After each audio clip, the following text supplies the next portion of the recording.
We're here this morning to address the fatal shooting which took place last night on East 125th Street. And I'd like to begin by introducing the Safety Director, Martin Flass. Director. Thanks, Chief. Excuse me. Good morning, and thank you for being here. The Chief will go through and articulate what we know thus far. He'll share the basic information. I just want to express my utmost confidence in the Chief, his staff, the Cuyahoga County Coroner, and the prosecutor to determine what happened and why. I feel very confident that the investigation will ultimately determine whether or not the use of force was justified, and number two, whether or not the policies and procedures followed by the individual officers are in accordance with the existing policies of the Division of Police. Clearly, based on my personal experience and that of the community's experience, I know that we can count on the Division of Police, along with their partners, the coroner and prosecutor, to fully identify what took place and why, and make a determination whether or not the use of force in this particular occasion was appropriate and needed. Chief?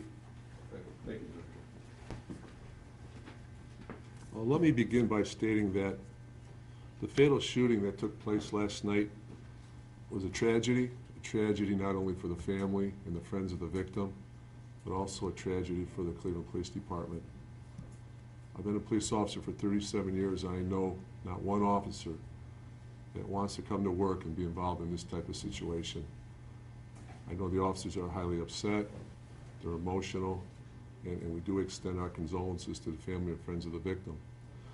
What I'd like to do right now is go down a little scenario here of what transpired over the last week relative to this particular fatal shooting, because something always leads to something, and there's many variables involved. On September 21st, the Fifth Third Bank located at 3500 Lorraine Avenue was robbed by an unidentified black male. This particular robbery is investigated by the 2nd District Detective Bureau, and a suspect is identified. The suspect is a Danny Withers. He's a black male, 21. And he was identified through latent prints that were left on a note that was passed, and also latent prints on the door leading into the bank. On September 30th, 2nd District Detective Bureau obtained a warrant for Danny Withers for aggravated robbery of financial institution. The warrant on September 30th was forwarded to the 2nd District Robbery Burglary Detail. 2nd District detectives working the robbery burglary detail responded to the 5th District. This is the address where Danny Withers was listed as living. It's 1146 East 125th Street. They arrived at that location at approximately 8:15 in the evening. When they arrived at that location, they knocked on the front door, and a male yelled out from an upstairs window who was there. They responded. It was the Division of Police. They wanted the male to come down to the door and open the door. The male never responded back again.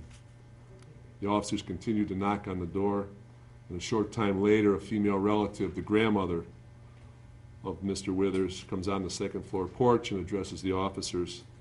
The officers identify themselves as police officers and advise the relative grandmother that they are looking for Danny Withers. The grandmother allows the detectives to enter the home. Once in the home, the detectives advise her that there's a robbery warrant for Danny Withers. She advises the detectives that Mr. Withers lives on the 3rd floor and gives them permission to go through the house. Detectives go to the 3rd floor. They do not locate Mr. Withers, and they begin a systematic search of the house, eventually leading them to the basement area, which is dimly lit, and there's also a loose dog in the basement, a Rottweiler. At this time, Sergeant Shoulders, who is from the 2nd District and with the 2nd District detectives, he puts a halt to the search, and he requests additional assistance from other units. Once the additional units arrive, Sergeant Shoulders, Detective Shapiro, and Detective Zola enter the basement via the rear stairwell and begin checking the basement area. As they're checking the basement area, they come to the rear wall, and there's 2 closed doors. There's storage doors, locker rooms, those type of rooms. As they check these doors, they check the door on the right first. Detective Shapiro opens the door All the other officers are covering the door, and they check that closet, there's nobody there. They then proceed to another closed door just opposite it on the wall, and Sergeant Shoulders opens the door, and he's being covered by Detective Zola. As the door opens, the suspect, who is partially concealed from their view, quickly comes out of the door and raises his right hand. Detective Zola observes the figure, begins stepping, and quickly raises his right hand from his waist, which the suspect raises his right hand from his waist as he begins stepping out. Detective Zola, feeling threatened and fearing for his life, fires one round from his service revolver, hitting Mr. Weathers, the suspect, in the chest. Detectives immediately provide first aid to the suspect and also call for EMS. EMS arrives, and Mr. Weathers is transported to Huron Road Hospital, where he later expires.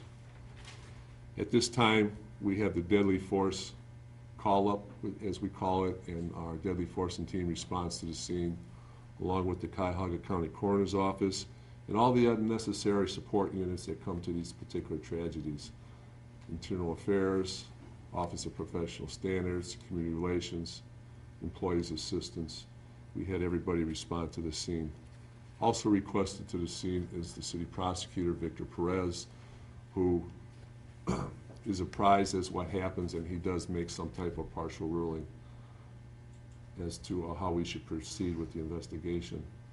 Responding to the scene also and conducting a parallel investigation is Dr. Frank Miller from the Cuyahoga Coroner's Office. He comes out there with his investigators right from the beginning, before anything is touched, and there's a parallel investigation conducted by detectives from the Cleveland Division of Police on our deadly force team, and also by the Cuyahoga County Coroner's Office. All the necessary support units did respond, and were there the entire evening. I will say this, while we were at the scene, detectives did recover evidence relative to the bank robbery, which transpired approximately a week earlier. I will also, the director touched on it, currently this is an open investigation. The evidence that was confiscated from the scene, not only relative to the fatal shooting, but the evidence that was confiscated from, we believe, from the bank robbery earlier. This evidence is at the coroner's office. It will be forensically tested to see how it fits into the investigation and how it ties everything together. So currently, right now, that's about where we're at. It's a terrible tragedy, not only for the family, but also for the Cleveland Division of Police. Investigation is underway. It will be conducted thoroughly, impartially, and we will come up with some results approximately in a month or so.